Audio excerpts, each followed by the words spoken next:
Buenas tardes, profesor y compañeros en general. Nuestro caso clínico es sobre Joanne Rowling. Bueno, nuestra paciente nació el 31 de julio de 1965 en Yates. Esto queda en Reino Unido. Es escritora, productora de cine y guionista. Es la primera hija del matrimonio de sus padres. Actualmente está casada y tiene 3 hijos. Los aspectos generales, nuestra paciente es de contextura delgada, tez blanca, tiene el cabello mediano, lacio, de color oscuro, pero normalmente lo lleva teñido de rubio. Ella suele vestirse con pantalones y blusas de manga larga. Su motivo de consulta es porque dice que actualmente se siente un poco triste desde la separación de su esposo. Ella indica que no se había sentido tan mal desde el fallecimiento de su madre. Los antecedentes del paciente es que antes ella tomaba medicamentos para tratar el TOC, la depresión que le diagnosticaron tras el fallecimiento de su madre y ansiedad. En el perfil social podemos decir que es una persona perfeccionista. Suele exigirse bastante a ella misma y a los demás. Es muy creativa, entusiasma y generosa. En su personalidad, ella es alguien bondadosa e introvertida, pero aún así le gusta ayudar a las personas que más lo necesitan. Es resiliente, ya que ha superado todas las adversidades que se han presentado en su vida. Ella nos informa desde que tiene 6 años comenzó a crear historias. Y en esta época se llegó a mudar en 2 ocasiones, lo que conllevaba también cambiarse de colegio y conocer a nuevas personas. Nos dice que durante su juventud la única persona que la apoyaba para que se vuelva escritora era su madre. Ella sufrió mucho cuando su mamá le diagnosticaron esclerosis múltiple, para después, 10 años más tarde, fallecer. Con su padre no tiene una buena relación, por lo que en general casi me hablaba. Al no poder ingresar a la Universidad de Oxford, ella decide estudiar filología francesa y clásica. En 1992 se casó con Jorge Arantes y un año después nació su hija Jessica. Después del nacimiento de su hija, se enteró de la infidelidad de su esposo, quien también le infringía maltrato intrafamiliar, por lo cual ella decide mudarse a Escocia y solicitar el divorcio. Ella, al ver que había fallado en su matrimonio y se sentía tan mal, que decidió quitarse la vida, pero al ver a su hija se daba fuerzas para poder seguir adelante, de lo cual terminó escribiendo el libro de Harry Potter, quien la volvería multimillonaria. En el 2001 se casó por segunda vez, de la cual nacieron 2 hijos más. Continuando con la exposición, quien les habla, Alexandra Perea Zamudio, hablaré acerca del diagnóstico multiaxial. Eje 1. Trastorno depresivo recurrente, episodio actual moderado sin síntomas somáticos. Porque ella ya tuvo más de 2 episodios depresivos y ha cumplido en el pasado todos los criterios de ese trastorno. Trastorno anancástico de la personalidad. Por su excesivo perfeccionismo, ella suele sentir que cuando las cosas no salen como le planea, suele sentirse muy agobiada. Eje 2. No presenta trastornos del desarrollo psicológicos. Eje 3. No presenta retraso mental. Eje 4. No presenta condiciones médicas. Eje 5. Agresión con la fuerza corporal. Problemas relacionados con el empleo y el desempleo. Problemas relacionados con la vivienda y con las condiciones económicas. Ruptura familiar por separación o divorcio. Y en el eje 6 muestra un funcionamiento social moderado. Diagnóstico diferencial. Elegimos como posible diagnóstico para ella el trastorno depresivo recurrente, episodio actual moderado. Dado que ella ya anteriormente había sufrido hechos muy fuertes, como son la pérdida de su madre, que marcó mucho de su vida, igual la separación abrupta con su esposo, que incluso le intentó quitarse a la hija y sufrió de violencia, y de la misma forma tuvo un aborto natural, el cual le causó mucho dolor y también es una de las causas que pudo haber despertado este posible diagnóstico. Descartamos el trastorno de adaptación con predominio de alteraciones de otras emociones, dado a que no se cumple el criterio con el predominio de otras emociones, ya que la principal emoción en ella es la ansiedad y la depresión, pero principalmente la depresión. Y de la misma manera, descartamos el trastorno anancástico de la personalidad, debido a que no llega a cumplir con los criterios establecidos, ya que la preocupación que ella tiene no es patológica por el orden ni el perfeccionismo. Ella acepta sus errores y de esta forma saca lo mejor para mejorar a futuro. dado que no se molesta ni se frustra por sus problemas. El profesor, siguiendo con las pruebas, hemos hecho lo que es la escala de Hamilton, hemos hecho el tema del cuestionario de pensamientos automáticos de Kendall y Howe, y lo que es por parte de lo que es el inventario también de depresión de Beck.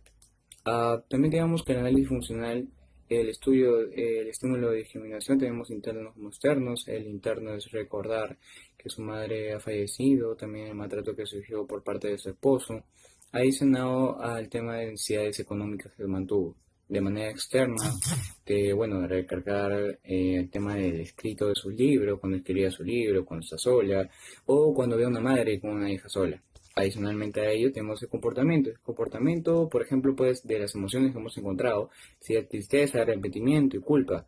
Y lo que es fisiológico por parte de la sensación de cansancio y pensamientos suicidas que mantiene la paciente. Lo que es cognitivo, me siento mejor conmigo misma, sería que le va muy bien el trabajo y es muy feliz con su familia. También se queda de repente por parte motor, se queda en su casa y sale a hacer compras para alimentarse frecuentemente una vez al día, intensidad 10 a 10 y duración a una hora. A lo que es de manera estudios que prosiguen a la actitud sería internos que están en su mamá, que nunca le hacen bien las cosas, y externos sería de repente que sea, después de su cama y vive sola con su hija. De lo que es por parte el tema de, en este caso, del diagnóstico psicológico, recuerde que es el tema emocional de exceso, sería la preocupación que la paciente mantiene a través de lo sucedido. Y lo que es fisiológico, también tenemos el exceso, que es dolor de cabeza, y debilitamiento, que sería disminución del apetito.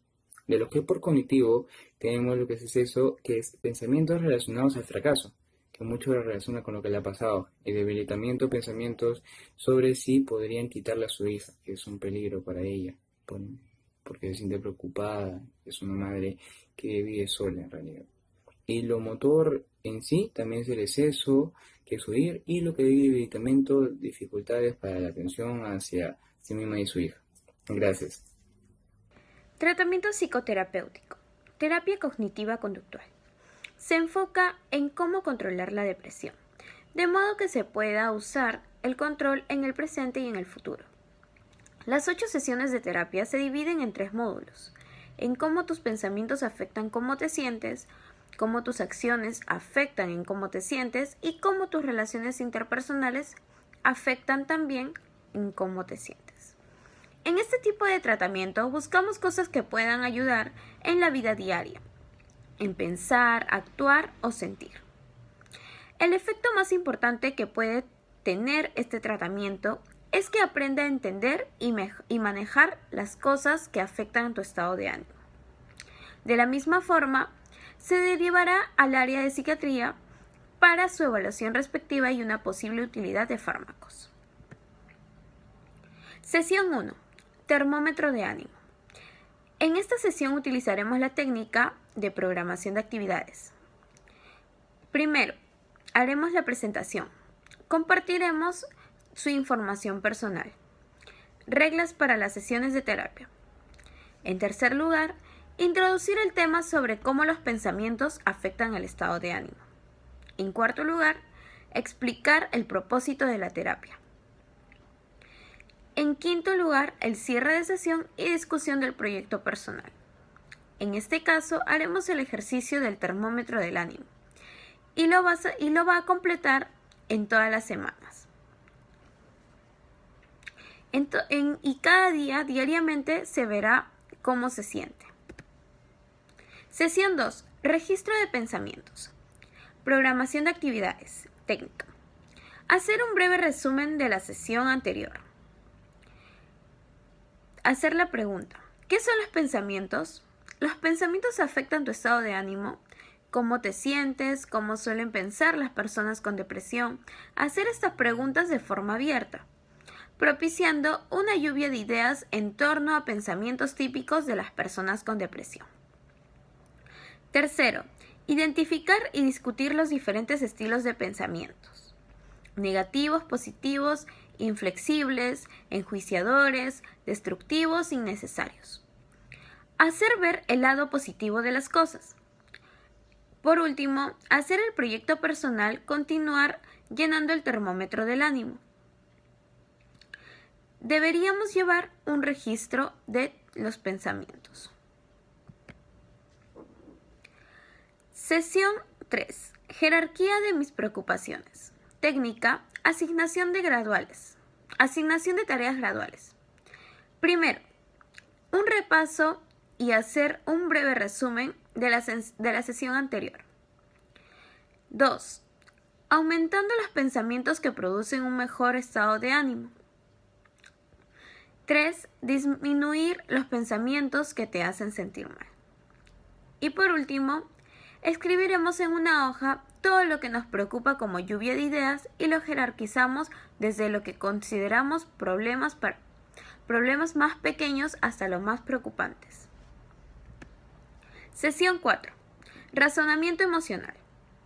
Técnica, práctica cognitiva. Le pondremos un subtítulo, hablándole a tus pensamientos. Ella se tendrá que preguntar a sí misma lo que piensa, hablar de su pensamiento y, en segundo lugar, hacer un ejercicio de práctica, que cuando se sienta deprimida, preguntarse lo que está pasando. 3. Algunos pensamientos que puedan contribuir a que te sientes deprimida. 4. Comprender y gestionar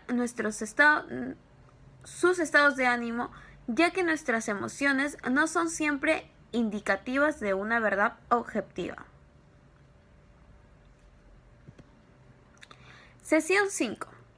Programación semanal de actividades positivas. Técnica, entrenamiento asertivo. Primero, repaso. Repasar los conceptos tocados en la sesión 4. Segundo, las actividades que se hacen afectan nuestro estado de ánimo. Entre menos actividades agradables realizamos, más nos deprimimos. Tercero, para la próxima sesión, llevará un registro diario del número de actividades agradables que realice.